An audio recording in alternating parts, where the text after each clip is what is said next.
For the rest of the world, she might be a feared and ruthless woman, but it did not impact the love of her little boy for his mother. Yes, we're talking about the cocaine godmother Griselda Blanco, who rose to the top of the drug business, and her relationship with her youngest son, Michael Corleone Blanco. The recently released Netflix series has explored much of her rise and fall, but the narrative has skipped the aspect of her relationship with her youngest son, Michael. In this video, we will look into the lesser-known details of his life and how he managed to survive in the hostile shadow of Griselda. Before we go into our explanation, we have a very small request. If you like our content, then please support us by subscribing to our channel. This is a small click for you, but for us, it means a lot. Thank you, and let's begin. Te tenemos una sorpresa. Mira, di hola, mamá.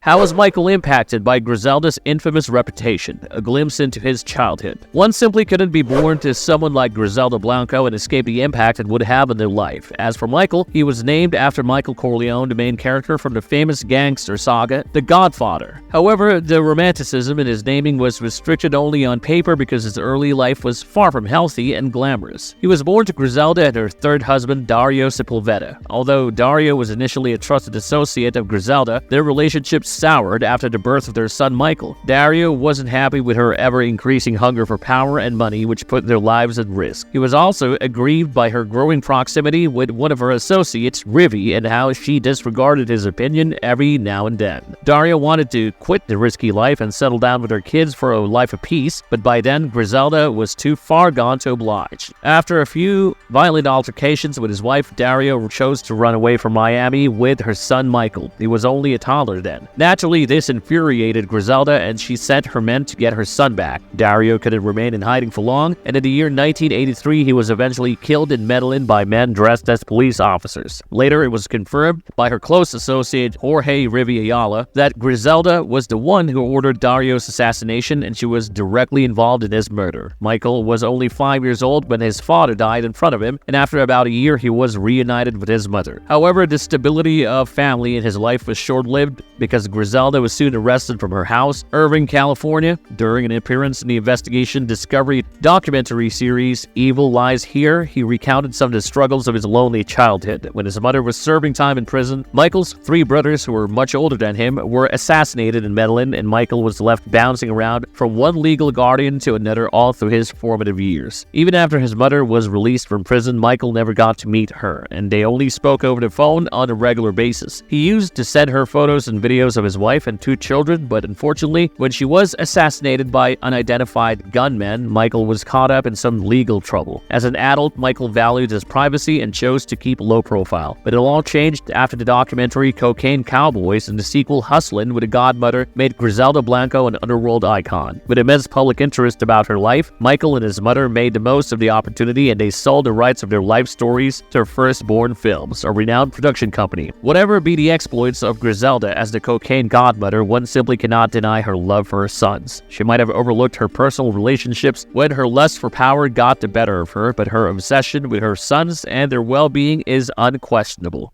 My mother invented the modern-day cocaine trade as we know it.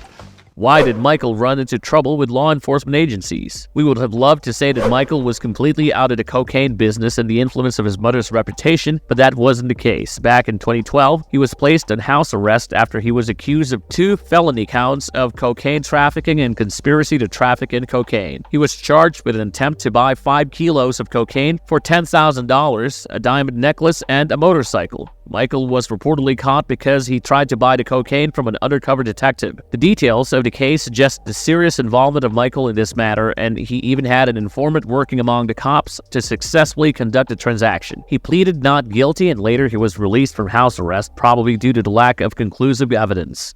The queen of cocaine, La Doña, the godmother, the Black Widow. My family ran the cocaine business. Where he is now and how is his life as the only surviving son of Griselda Blanco. After having dealt with his run-in with the law enforcement agencies, he starred in VH1's Cartel Cruise from 2019 to 2021, where he spoke extensively about his mother and his life under her influence. He has suggested that he decided to sever any kind of ties with the underworld after learning about his mother's assassination, which was an emotionally overwhelming moment for Michael. He made up his mind that his kids would not live the kind of life that he had suffered. However, it must be mentioned that the last surviving son of Griselda Blanco did not get away with his mother's reputation so easily. There were 2 attempts on his life that he managed to survive, and without luck on his side, his fate would have been similar to that of his 3 brothers. As of now, he lives in Miami with his wife and 3 children. He is an entrepreneur and the founder of a lifestyle brand called Pure Blanco.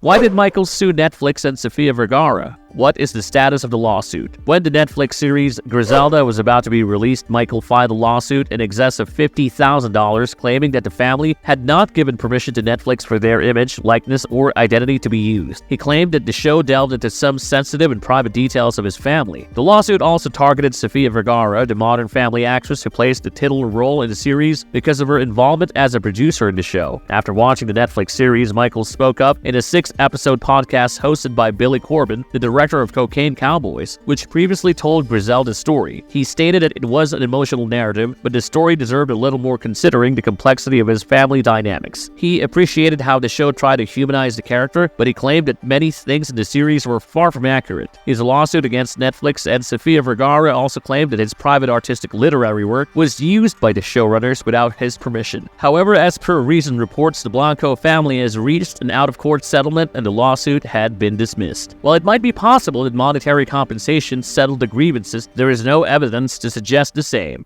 I say around 7 assassination attempts. Most of my family has been assassinated. Marvelous verdict. How hard is it to come from a notorious family? It is an unimaginable challenge for us normal folk to walk in Michael's shoes. Imagine being born into a family that is mentioned in the most wanted list of your country and is known globally for its criminal reputation. Of course, a child doesn't get to choose his parents, but Michael surely made the most of his opportunities. Like his brothers, he could have strayed into the lucrative life of the drug industry, but after his brief run-in with the law enforcement agencies, he was wise enough to step away just in time. One could argue that he has gained some attention courtesy of the public curiosity about the life of his mother, but given the number of enemies his mother made, it must be an awful trade to gain fame at the cost of living a life that is constantly threatened. We hope that he continues to stay away from the life of crime and that he and his family remain safe from the violence that took away every living relative he had. It would be a gentle reminder of how dreadful the apparently glamorous underworld life can be, and his accounts can be invaluable records for future generations. Do let us know in the comments below about your thoughts and opinions on the life of Michael Corleone Blanco and how he handled his life following his mother's death. Also, don't forget to share your views on the recently released Netflix series and its accuracy in portraying the cocaine godmother.